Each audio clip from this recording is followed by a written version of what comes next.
talk about money. And so if you're visiting with us this morning, I'm sorry. Just this one, we're going to talk about money. I don't want to. I don't want to talk about money. I don't like to talk about capital campaign. When I became a priest, I said there are 3 things I don't want to do. And I avoided them for the first 5 years of my ministry. The first, I said, I don't want to do a building project like Columbarium. But my first year at St. Thomas, we found ourselves building a Columbarium. And I said, but I swear, we were installing the Columbarium, and I said, I swear before the Lord, I will not put a roof on the church. And then the next year, I was here like catching trash cans full of water. It's like, okay, we'll do the roof, but I am not doing a capital campaign. And then the tree fell for our youth house. So here we are, about to start a capital campaign. So y'all are, as my witnesses, I'm saying this, next year, I do not want to sit around and drink coffee and read the newspaper at work. That's my commitment before the Lord. I don't want to talk about the capital campaign because that's not my business, right? We're not in the business to talk about money. We're in the business of salvation. We're in the business of resurrection. We're in the business of transforming lives from death into life. And so that's what I want to talk about. And I want to tell you 3 stories. 3 friends that I had in high school. They took different paths that ended in the same place. My first friend was pretty good. He was awesome. He was a local rock star. He was a musician. And he was the coolest guy I knew. We would go to his house and listen for hours to music. Endlessly. We'd get like the Walkman, to put in your backpack. Back when I had Walkmans. And we listened to music at the house. We listened to my house. We listened to walking between the 2. We listened in class, hiding earbuds, from the teachers. We listened endlessly to music. And he listened endlessly to me. I mean, hard to believe, hard to imagine. I was something of a church nerd at the time. And I loved talking about church. I loved talking about faith and talking about books I was reading on the Desert Fathers and on mystics and on Buddhism and Taoism. And he listened. And so we finished high school, went to college, he got married. He went off and kind of sold out, worked for a big CD production company. And it was okay. And his life was okay. My second friend met his girlfriend and then wife on the first day of high school. Basically the first day of high school. He was one of those obnoxious guys. They fell in love immediately. They went to everything together. They ate every meal together. They sat beside each other in class. They went to college together, got married, quickly fell into children and careers. He was nauseating, right? The kind of just perfect. It was made for Instagram. Everything looked peaceful and wonderful and picturesque. And they were miserable. And they fought endlessly. They fought together. They fought in front of their friends. They fought. There was no task too small. They could be turned into an argument about something, right? There's nothing too mundane. And it was awful. And their relationship was awful. And it was toxic. And so eventually they got divorced. And it was devastating. It was devastating to both. But it was devastating especially to my friend because he thought, not only is he starting a new life and trying to still be part of his kid's life and having a home, but also trying to discover his own personality. Saying he hadn't been alone since he was a freshman in high school, trying to discover his own self. My third friend never lost a partner. My third friend crushed it. He was epic, right? He was epic before we knew what that meant. He would be the first to arrive and the last to leave. He shut things down through high school, through college, and then when we all graduated and left, he continued to party. And he began to get in trouble. Lots of trouble. They began to make bad choices. And it spun out of control. And his friends and his family and the judges were telling him, you are going to die. These things you are doing, you're on the road to death. And he got to the bottom. He fell to the very rock bottom. And he tried to go even lower and couldn't quite make it. And he realized that he gave up. He said, I've got to make this choice. I've got to choose for myself, either death or life. The stories in the scripture today is 2 stories that are on different paths. They end in the same place. Jesus is walking down the street and he runs into 2 different people. The first is a Gentile world who's filled with an unclean spirit. And the second is a Jewish man who's deaf and has a speech impediment. Both, I'm sure, have struggled for years. I'm sure their parents have taken them to the authorities, and the physicians, and the wise ones in society, and tried to heal them, and nothing worked. We know nothing worked because now they're both desperate. Because now his mother comes. She hears this man, Jesus, can heal. That he has power, and he has authority, and he gives real healing. And she must be desperate because she comes and she falls on her knees and begs him, Jesus, just throw me a bone. Just try anything because I believe in you. And the next time over, Jesus walks in as a deaf man. And they say, Jesus, we know you can do it. Heal this man from birth. Heal this man. And to both, Jesus says, okay, I'll be back in 4 to 6 months. Good luck, I'll see you later. No, right? He says, be healed. You are healed today. Your faith has healed you now. When he turns to the man crucified on his right, he says, today you will be with me in paradise. There's something about the very person of Jesus, this person who is God, this person filled with the very Spirit of God, that when he meets people in their brokenness and their lostness, he heals them now. He says, I've come to transform the world as it is. I believe in the eternal resurrection. I believe in the sweet by and by. I believe in the presence of God in the kingdom. But I believe resurrection can also begin today. That when you meet Jesus Christ, when you meet God and experience God, your life begins to change right now. All three of my friends started on different paths, but they all ended in the same place. My first friend, his wife, they got married, and she said, just come with me to church. And after several months, going begrudgingly, he started to go willingly. He started to engage in a Bible study, a long-time Bible study like RPFM we have downstairs. And it transformed everything. He called me one day, so excited, said, you talked to me for years about this, and I thought it was so lame and so boring.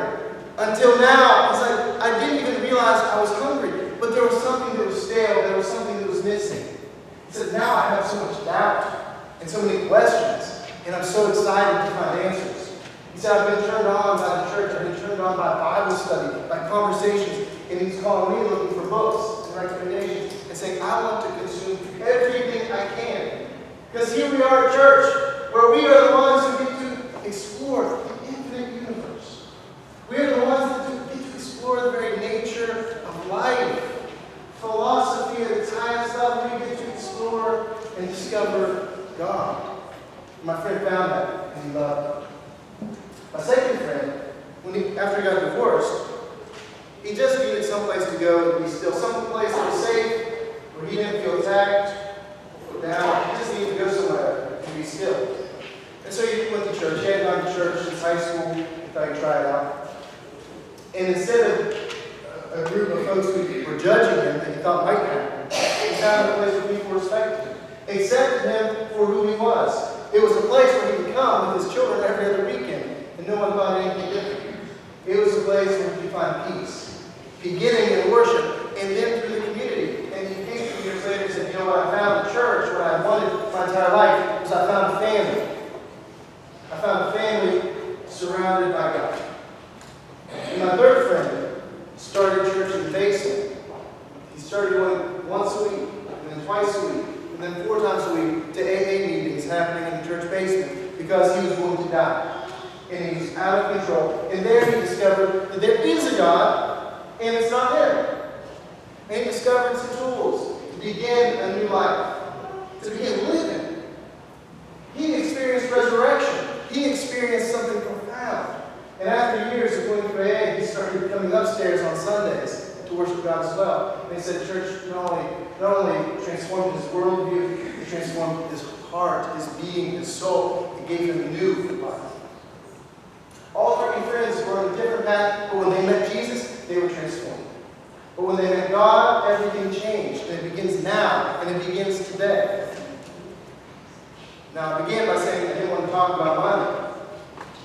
Because we're not in business raising money, we're in the business of saving souls. And I think that's what the church has to offer. We have the opportunity to change souls, to transform people's lives.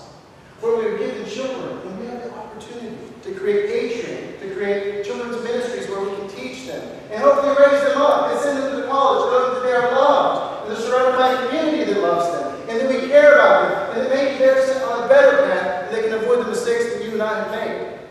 We want to raise our children up to know that God's love is with them and upon them.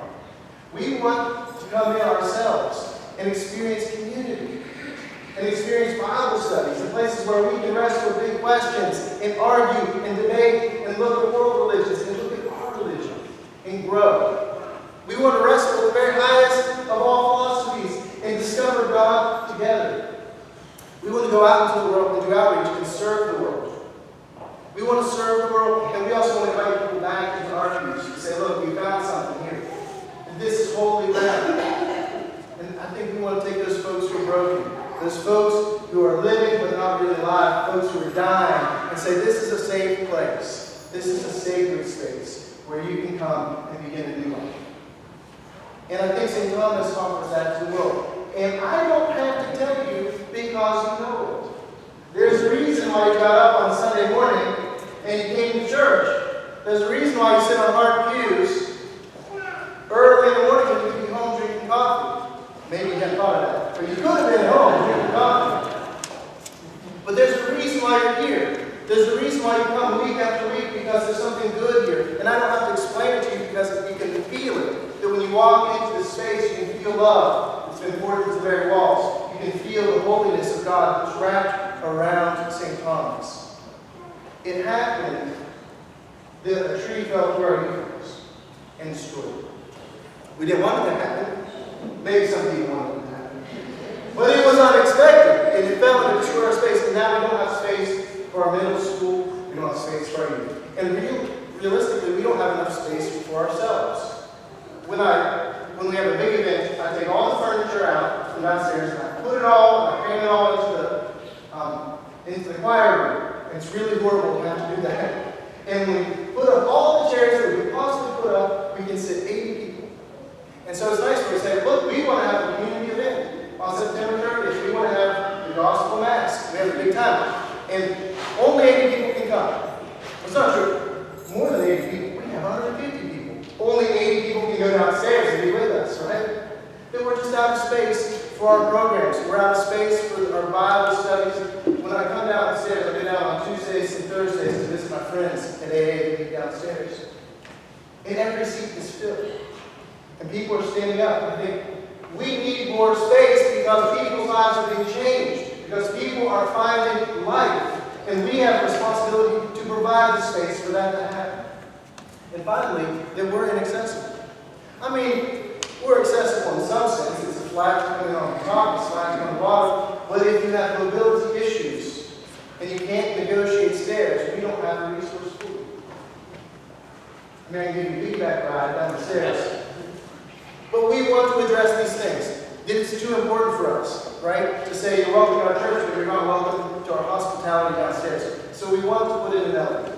We want to put in an elevator so that we can go upstairs and downstairs. We want to build out space for our atrium, our children, for our middle school, for our youth. We want to build out space for our hospitality and our fellowship, and we think we can do this.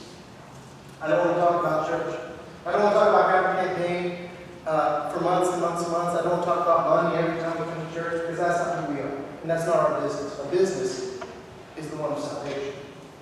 But we're going to have to step up and do it. We're not the kind of parish that can just write a big check and make it happen. We have to step up and do it. If not us sitting together today in this room, then it's not going to happen. The bad news is, the good news is, we have worked with architects and builders and investors working hard to put together plans, and we think we can build everything we need to do. We think we can put in the elevator, we can build the space, we can expand our fellowship, we can do it all for $800,000. Seems like a big number, right? We think we can do it for $800,000. And the good, even better news is we've already raised $400,000. We're halfway there. We are halfway there. We just need to step up and go the rest of the way there, so that we can continue to save people's lives, so we can continue to be a place where people experience God. And there's a lot of ways to achieve that number. If that stirs your heart, it makes you upset, give me a call. Let's talk about it. If you want to know more about our plans, give me a call. Let me come to your house. Let me come to your office. Let me come visit you, or you come visit me. I want to talk about this. But not because we want your money, because God doesn't need our money. God doesn't need our space. God God needs our hearts. Right? And I don't want you to believe in the campaign, I want you to believe that we're doing good ministry. I want you to help me create space so we can create community, so we can create family. So when people come into our church, they can be part of our family events. And I want you to help me create a space where we can raise up our children. And I want you to create space where we can do those ministries like AA, fill our life. Help me believe in God. Help me believe in St. Thomas. Help me believe in the work that God is already accomplishing with us. And let's do this together.